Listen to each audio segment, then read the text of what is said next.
Nosaltres mai qüestionarem que l'alcaldia tenia que ser pel PSOE, perquè, clar, tenien 5 regidors, nosaltres en teníem 3, no ho qüestionarem en ningú moment, però sí que volien que fos un govern de coalició, on es visualitzara que estava el PSOE, però on es visualitzara que també estava Compromís. I això com es feia? Doncs dotant a una alcaldia, que ja de per si ho té, d'unes àrees fortes i significatives, però, clar, una primera tinença d'alcaldia que havia estat en mans de Compromís, també amb una entitat molt concreta dins de l'Ajuntament i forta. Ahí tindrem el primer entropessó.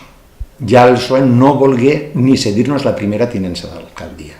S'arribaren a fer oferiments de l'estil de sanitat per a tot un regidor, és un poquet una burla, perquè de sanitat sabem que les competències són nul·les.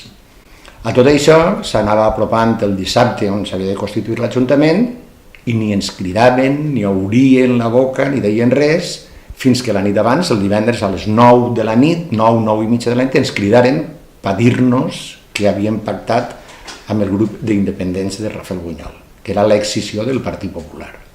La primera d'elles és que es negàrem a una pujada de l'IBI que va fer l'equip de govern amb el suport d'Hidra, com ja hem parlat abans, del 10%. Altra de les propostes que nosaltres presentarem va ser els impostos a la carta, perquè considerem que la ciutadania cada dia té més dificultats per pagar determinats impostos i entonces el que hem de fer és ficar-li fàcil.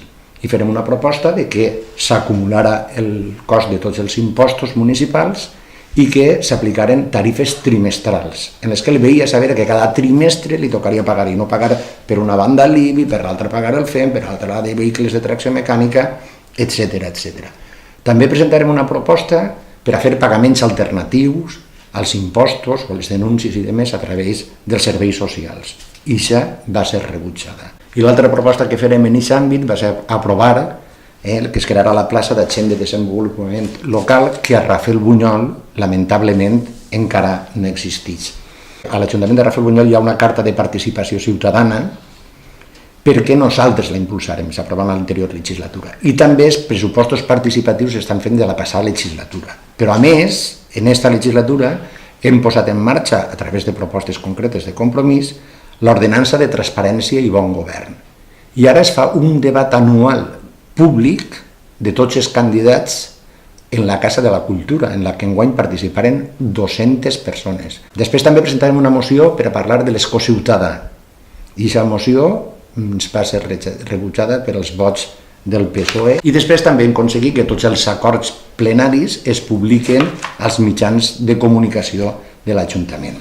Després, altra àrea que és important per a nosaltres és la d'urbanisme i mobilitat, perquè Rafael Buñol és un poble que està concebit per als vehicles. Nosaltres hem adherit al carril bici comarcal a iniciativa d'alguns municipis de l'Horta Nord. Nosaltres veiem que quan ixen de l'escola els xavals i les xavales està la vorera inundada de gent. El trànsit és lamentable, entonces nosaltres pensem que hi hauria que fer un bon camí a l'escola que suposaria la modificació de les voreres, fer-les més amples, etc. Que necessitem ampliar el centre de salut i necessitem que es posi en marxa el CEIP 2 de Rafael Buñol, que sabem que s'estan fent esforços des de la conselleria, que ens han dit que està pendent de licitació, però és una necessitat perquè l'escola de Rafael Buñol és la que més alumnes té de tot el País Valencià. Té 990, no sé quants, vora 1.000 alumnes, una sola escola. L'oficina d'ús i promoció del València, que està aprovada, però no està dotada de personal. Nosaltres hem declarat com a serveis essencials de l'Ajuntament de Rafael Buñol els serveis socials, però també els educatius, perquè nosaltres som propietaris, l'Ajuntament de Rafael Buñol té una guarderia municipal. I entonces volem que ara està donada a la gestió privada, però volem recuperar-la en el moment on es puga. També hem demanat una rebaixa del 10% en els sous dels alts càrrecs. Després nosaltres també hem demanat ajudes per al transport escolar. Considerem la figura de l'ADL molt important per molts motius, però un d'ells perquè va posar en marxa programes de formació, d'ocupació i de més.